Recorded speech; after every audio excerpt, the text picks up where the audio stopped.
आयोजक ऋषि आश्रम संस्कृति जागृति संघ और अध्यक्षता डॉक्टर रामस्वरूप मंडल जी कर रहे हैं।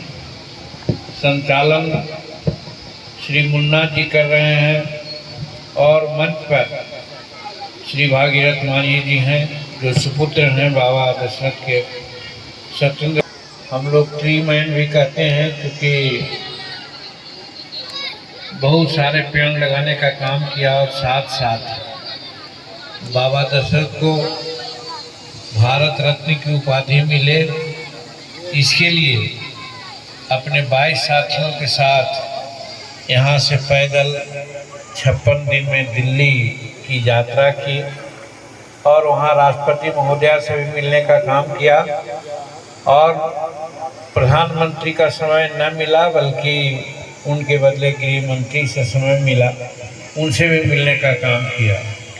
और हमारे राम लखन मांझी जी, सूरजदेव ऋषि आश्रम जी, जिनके बारे में बहुत पहले से हमें जानकारी है, ये रामस्वरूप मंडल जी और ये मिल करके ऋषि आश्रम समाज या रिखमुन समाज के बारे में बहुत गहराई है। आज तक भी ये अपनी बात पर अड़े हुए हैं और रामस्वरूप मांझी जी, श्रीमती मीसा भारती जी, मनोज मांझी जी, सुनील कुमार मांझी जी, श्रीमती सुमित्रा देवी जी और बधाई देते हैं।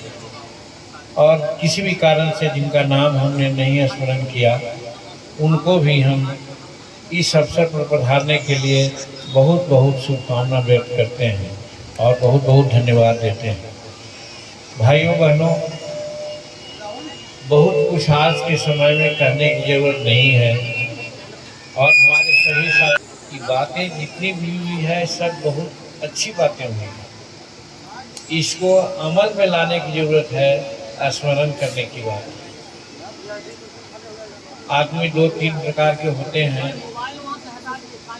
जो सुनते हैं यही भुला जाते हैं और सुनते हैं घर तक तो याद रखते हैं लेकिन घर जाते जाते भूल जाते हैं। और एक अच्छे आदमी होते हैं जो यहाँ भी सुने, घर पर भी गए तो वहाँ भी उन्होंने स्मरण किया, रात में सोए वहाँ भी उन्होंने मनन किया और अपने जीवन में उन बातों को उतारने का काम किया। वही अच्छा आदमी माना जाता है, वही हर तरह से सफल आदमी माना जाता है। तो मैं यही कहूँगा कि जितनी बातें हमारे साथियों ने की रिखमुन संस्कृति के बारे में, अपनी संस्कृति के बारे में, उसको भूलना नहीं चाहिए, उसको स्मरण कर आगे बढ़ाना चाहिए। और बात सही है कि जब हम अपनी संस्कृति को खो लेते हैं, खो जाते हैं, भूल जाते हैं तो फिर हम अपनी पहचान को भी भूल जाते हैं। आज साधारण बात है कि हमारे मानर बजाने वाले साथी यहाँ पर अपनी कला का प्रदर्शन किया, अच्छे ट्यून में उन्हें पारंपरिक गीत भी हम लोग सुनाने का काम किया, बहुत अच्छा लगा। हमारा कहना है कि ये विलुप्त होते जा रहा है, मांदर बजाना और अपनी सांस्कृतिक विरासत का कुछ जो गायन है उसको लोग गायन करना, गाना अपने प्रतिष्ठा के खिलाफ मानते हैं। यहीं पर हम अपनी संस्कृति चूक कर रहे हैं। हम दूसरे की संस्कृति पर पड़े हुए हैं, खास करके पाश्चात्य संस्कृति के बारे में ज़्यादा सोचते हैं और उसको अपनाते हैं और अपनी संस्कृति को हम लोग भूल जा रहे हैं। यही चीज़ मैं कहना चाहता हूँ कि अपनी संस्कृति को अक्षुण्ण बनाए रखना है, उसको प्रचलन में लाना है। आज का इस आयोजन का यही अर्थ है और यही उसका उद्देश्य है। तो हम आज इस रिखमुन सामूहिक विवाह के अवसर पर जो सांस्कृतिक विरासत को बचाने का जो बीड़ा उठाया हमारे साथियों ने, उनको हम बहुत बहुत धन्यवाद देते हैं और बहुत शुक्रिया अदा करते हैं। और चूँकि समय नहीं है इसलिए संक्षेप में 1-2 बात हम करना चाहते हैं। आज हम ये कहना चाह रहे हैं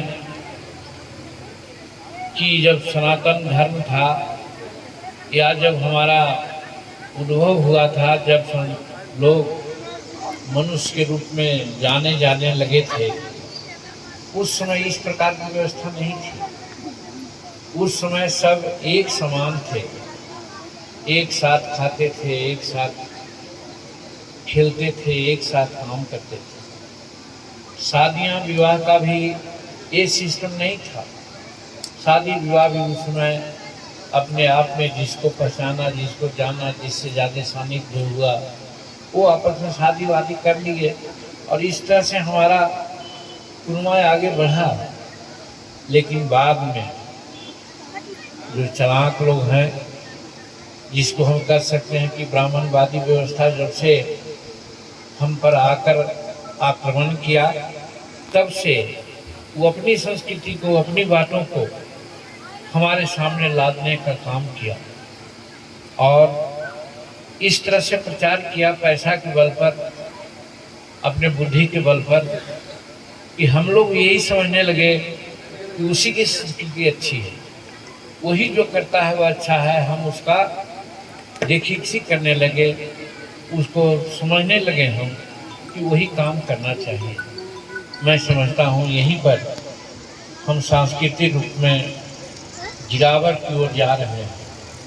हमको समझने की ज़रूरत है कि जो लोग आज अपने को बहुत बड़े विद्वान मानते हैं, पथ प्रदर्शक मानते हैं, समाज निर्माता मानते हैं, वो आए कहाँ से, वो कौन है? तो यहाँ पर थोड़ी सी बात विवादास्पद होती है उन लोगों के नज़रों में, हम लोगों के नज़रों में नहीं।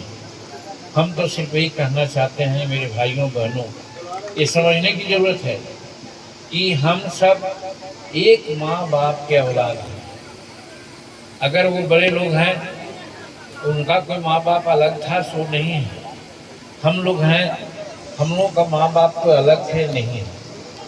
कुनवा जोड़ते जाइए, कहाँ से प्रारंभ हुआ और आज हम आए हुए हैं।